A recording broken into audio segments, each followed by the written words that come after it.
ನಮಸ್ಕಾರ ಸ್ನೇಹಿತರೆ.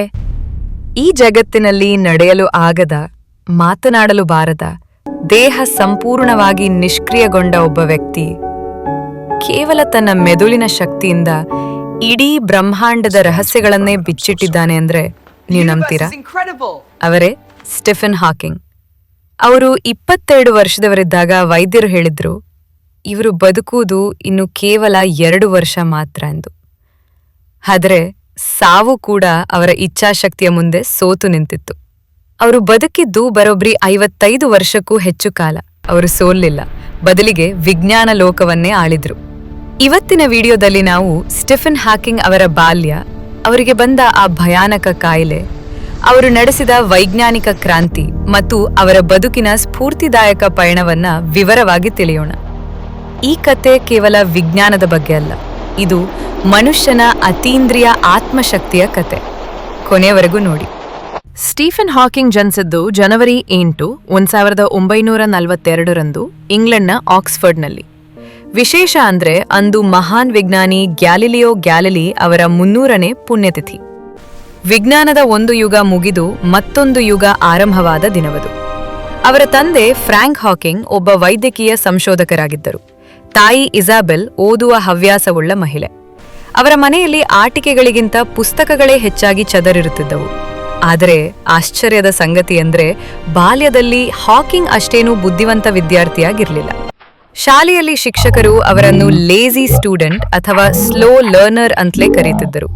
ಆದರೆ ಅವರಲ್ಲಿ ಒಂದು ಅಸಾಧಾರಣ ಕುತೂಹಲವಿತ್ತು. ಯಾವುದನ್ನೇ ನೋಡಿದರೂ ಇದು ಹೇಗೆ ಕೆಲಸ ಮಾಡುತ್ತದೆ ಎಂದು ಪ್ರಶ್ನಿಸುತ್ತಿದ್ದರು. ಶಾಲೆಯ ನಂತರ ಆಕ್ಸ್ಫರ್ಡ್ ವಿಶ್ವವಿದ್ಯಾಲಯಕ್ಕೆ ಸೇರಿ ಭೌತಶಾಸ್ತ್ರ ಮತ್ತು ಗಣಿತವನ್ನ ಅಧ್ಯಯನ ಮಾಡಿದರು. ಹಾಕಿಂಗ್ ಎಂತಹ ಪ್ರತಿಭಾವಂತ ಎಂದರೆ ಅವರು ಪರೀಕ್ಷೆಗೆ ಸರಿಯಾಗಿ ಓದದಿದ್ದರೂ ಫಸ್ಟ್ ಕ್ಲಾಸ್ ರ್ಯಾಂಕ್ ಪಡೆಯುತ್ತಿದ್ದರು.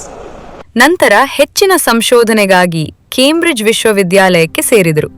ಅಲ್ಲಿ ಅವರ ವಿಷಯ ಕಾಸ್ಮಾಲಜಿ ಅಥವಾ ಬ್ರಹ್ಮಾಂಡದ ಅಧ್ಯಯನ. ಈ ಬ್ರಹ್ಮಾಂಡ ಹೇಗೆ ಹುಟ್ಟಿತು, ಕಾಲ ಅಂದ್ರೆ ಏನು ಎಂಬ ಪ್ರಶ್ನೆಗಳಿಗೆ ಅವರು ಉತ್ತರ ಹುಡುಕತೊಡಗಿದರು. ಆದರೆ ಅದೇ ಸಮಯದಲ್ಲಿ ಅವರ ಜೀವನಕ್ಕೆ ಆ ಒಂದು ಕರಾಳ ವಿಧಿ ಅಪ್ಪಳಿಸಿತು. ಹಾಕಿಂಗ್ ಅವರಿಗೆ 22 ವರ್ಷವಾಗಿದ್ದಾಗ ವಿಚಿತ್ರ ತೊಂದರೆಗಳು ಶುರುವಾದವು. ನಡೆಯುವಾಗ ಸುಮ್ಮನೆ ಬಿದ್ದು ಹೋಗುವುದು, ಮಾತು ತೊದಲಿಸುವುದು ಕಾಣಿಸಿಕೊಂಡಿತು. ವೈದ್ಯಕೀಯ ತಪಾಸಣೆ ನಡೆಸಿದಾಗ ಬಂದ ಫಲಿತಾಂಶ ಭೀಕರವಾಗಿತ್ತು.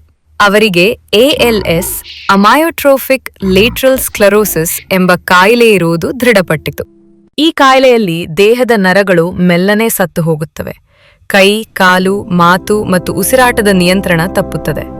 ಆದರೆ ಮೆದುಳು ಮಾತ್ರ ಚುರುಕಾಗಿರುತ್ತದೆ. ವೈದ್ಯರು ನಿಮ್ಮ ಆಯಸ್ಸು ಕೇವಲ 2 ವರ್ಷ ಎಂದಾಗ ಹ್ಯಾಕಿಂಗ್ ಕುಸಿದು ಹೋದರು. ಜೀವನ ಮುಗ್ದೇ ಹೋಯಿತು ಎಂದು ಡಿಪ್ರೆಷನ್ಗೆ ಜಾರಿದರು. ಅಂಧಕಾರದಂತಹ ಆ ಸಮಯದಲ್ಲಿ ಹ್ಯಾಕಿಂಗ್ ಅವರ ಜೀವನಕ್ಕೆ ಬೆಳಕಾಗಿ ಬಂದವರು ಜೇನ್ ವೈಲ್ಡ್. ಅವಳು ಹ್ಯಾಕಿಂಗ್ ಅವರನ್ನು ಪ್ರೀತಿಸಿದಳು ಮತ್ತು ನೀನು ಬದುಕಬೇಕು, ನಿನ್ನ ಮೆದುಳು ವಿಜ್ಞಾನದ ಕ್ರಾಂತಿಗಾಗಿ ಹುಟ್ಟಿದೆ ಎಂದು ಧೈರ್ಯ ತುಂಬಿದಳು. ಅವರಿಬ್ಬರ ಮದುವೆ ಆಯಿತು, ಮಕ್ಕಳು ಹುಟ್ಟಿದರು. ಈ ಕುಟುಂಬವೇ ಹ್ಯಾಕಿಂಗ್ ಅವರಿಗೆ ಬದುಕಲು ಒಂದು ಹೊಸ ಚೈತನ್ಯ ನೀಡಿತು. ಅವರು ನಿರ್ಧರಿಸಿದರು, ನನ್ನ ದೇಹಕ್ಕೆ ಮಾತ್ರ ಕಾಯಿಲೆ ಬಂದಿದೆ, ನನ್ನ ಮೆದುಳಿಗೆ ಅಲ್ಲ. ಹ್ಯಾಕಿಂಗ್ ಅವರ ಅತಿದೊಡ್ಡ ಸಾಧನೆ ಎಂದರೆ ಬ್ಲ್ಯಾಕ್ ಹೋಲ್ ಬಗ್ಗೆ ಅವರು ಮಾಡಿದ ಸಂಶೋಧನೆ. ಬ್ಲ್ಯಾಕ್ ಹೋಲ್ ಅಂದರೆ ಅತಿ ಹೆಚ್ಚು ಗುರುತ್ವಾಕರ್ಷಣೆ ಇರುವ ಜಾಗ. ಅಲ್ಲಿ ಬೆಳಕು ಕೂಡ ಸಿಕ್ಕಿಬಿದ್ದರೆ ವಾಪಸ್ ಬರಲು ಸಾಧ್ಯವಿಲ್ಲ. ಮೊದಲು ವಿಜ್ಞಾನಿಗಳು ಬ್ಲ್ಯಾಕ್ ಹೋಲ್ ಅಂದ್ರೆ ಎಲ್ಲವನ್ನೂ ನುಂಗಿ ಹಾಕುವ ಒಂದು ಶೂನ್ಯ ಅಂದುಕೊಂಡಿದ್ದರು. ಆದರೆ ಹ್ಯಾಕಿಂಗ್ ಅದನ್ನ ಸುಳ್ಳು ಮಾಡಿದ್ರು. ಅವರು ತಮ್ಮ ಪ್ರಸಿದ್ಧ ಹಾಕಿಂಗ್ ರೇಡಿಯೇಷನ್ ಸಿದ್ಧಾಂತದ ಮೂಲಕ ಬ್ಲ್ಯಾಕ್ ಹೋಲ್ ಕೂಡ ಶಕ್ತಿಯನ್ನು ಹೊರಸೂಸುತ್ತದೆ ಮತ್ತು ಒಂದು ಕಾಲದಲ್ಲಿ ಅದು ಕೂಡ ನಾಶವಾಗುತ್ತದೆ ಎಂದು ಸಾಬೀತುಪಡಿಸಿದರು.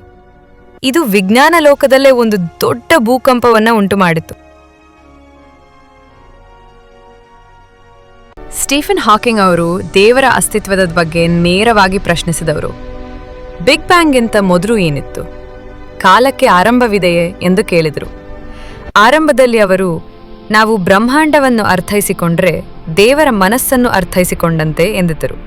ಆದರೆ ನಂತರ ಬ್ರಹ್ಮಾಂಡದ ಸೃಷ್ಟಿಗೆ ದೇವರ ಅಗತ್ಯವೇ ಇಲ್ಲ, ಅದು ಭೌತಶಾಸ್ತ್ರದ ನಿಯಮಗಳ ಪ್ರಕಾರ ತಾನಾಗಿಯೇ ಸೃಷ್ಟಿಯಾಗಿದೆ ಎಂದರು. ಇದರಿಂದ ಸಾಕಷ್ಟು ಚರ್ಚೆಗಳಾದವು. ಆದರೆ ಹಾಕಿಂಗ್ ತರ್ಕಕ್ಕೆ ಮಾತ್ರ ಬೆಲೆ ಕೊಟ್ಟರು. 1988ರಲ್ಲಿ ಅವರು ಬರೆದ a brief history of time ಪುಸ್ತಕ ಜಗತ್ತಿನಾದ್ಯಂತ ಸಂಚಲನ ಮೂಡಿಸಿತು. ಕ್ಲಿಷ್ಟಕರವಾದ ವಿಜ್ಞಾನವನ್ನು ಸಾಮಾನ್ಯ ಮನುಷ್ಯನಿಗೂ ಅರ್ಥವಾಗುವಂತೆ ಬರೆದ ಮೊದಲ ವಿಜ್ಞಾನಿ ಇವರು. ಈ ಪುಸ್ತಕ 40ಕ್ಕೂ ಹೆಚ್ಚು ಭಾಷೆಗಳಿಗೆ ಅನುವಾದಗೊಂಡು ಕೋಟ್ಯಂತರ ಪ್ರತಿಗಳು ಮಾರಾಟವಾದವು. ಜೀವನದ ಕೊನೆಯ ಹಂತದಲ್ಲಿ ಹ್ಯಾಕಿಂಗ್ ಸಂಪೂರ್ಣವಾಗಿ ವೀಲ್ಚೇರ್ ಮೇಲೆ ಅವಲಂಬಿತರಾಗಿದ್ದರು. ಅವರಿಗೆ ಮಾತನಾಡಲು ಕೂಡ ಆಗುತ್ತಿರಲಿಲ್ಲ. ಕಂಪ್ಯೂಟರ್ ಧ್ವನಿಯ ಮೂಲಕವೇ ಸಂವಹನ ಮಾಡುತ್ತಿದ್ದರು. ಆದರೂ ಅವರು ವಿಶ್ವದ ವಿವಿಧ ದೇಶಗಳಿಗೆ ಪ್ರವಾಸ ಮಾಡಿದರು, ಉಪನ್ಯಾಸಗಳನ್ನು ನೀಡಿದರು. ಅಂತಿಮವಾಗಿ ಮಾರ್ಚ್ 14, 2018ರಂದು 76ನೇ ವಯಸ್ಸಿನಲ್ಲಿ ಅವರು ನಿಧನರಾದರು. ಕಾಕತಾಳೀಯವೆಂದರೆ ಅದೇ ದಿನ ಮತ್ತೊಬ್ಬ ಮಹಾನ್ ವಿಜ್ಞಾನಿ ಆಲ್ಬರ್ಟ್ ಐನ್ಸ್ಟೈನ್ ಅವರ ಜನ್ಮದಿನವಾಗಿತ್ತು.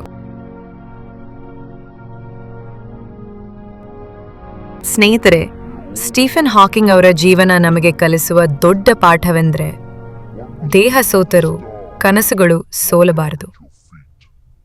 ನಾವು ಸಣ್ಣ ಪುಟ್ಟ ಸಮಸ್ಯೆಗಳಿಗೆ ಸೋತು ಹೋಗ್ತೇವೆ, ಆದರೆ ಅವರು ಅಲುಗಾಡಲು ಆಗದ ಸ್ಥಿತಿಯಲ್ಲೂ ನಕ್ಷತ್ರಗಳ ನಡುವೆ ವಿಹರಿಸಿದರು. ಪಾದಗಳ ಕಡೆಗೆ ನೋಡಬೇಡಿ, ನಕ್ಷತ್ರಗಳ ಕಡೆಗೆ ನೋಡಿ ಎಂಬ ಅವರ ಮಾತು ನಮಗೆ ಸದಾ ದಾರಿದೀಪ.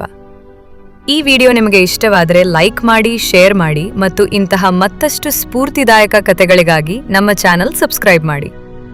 ಹಾಕಿಂಗ್ ಅವರ ಈ ಸಾಧನೆಯ ಬಗ್ಗೆ ನಿಮ್ಮ ಅನಿಸಿಕೆಯನ್ನು ಕಮೆಂಟ್ಸ್ನಲ್ಲಿ ತಿಳಿಸಿ. ವಿಜ್ಞಾನಕ್ಕೆ ಸಲಾಂ, ಮಾನವ ಆತ್ಮಶಕ್ತಿಗೆ ನಮನ.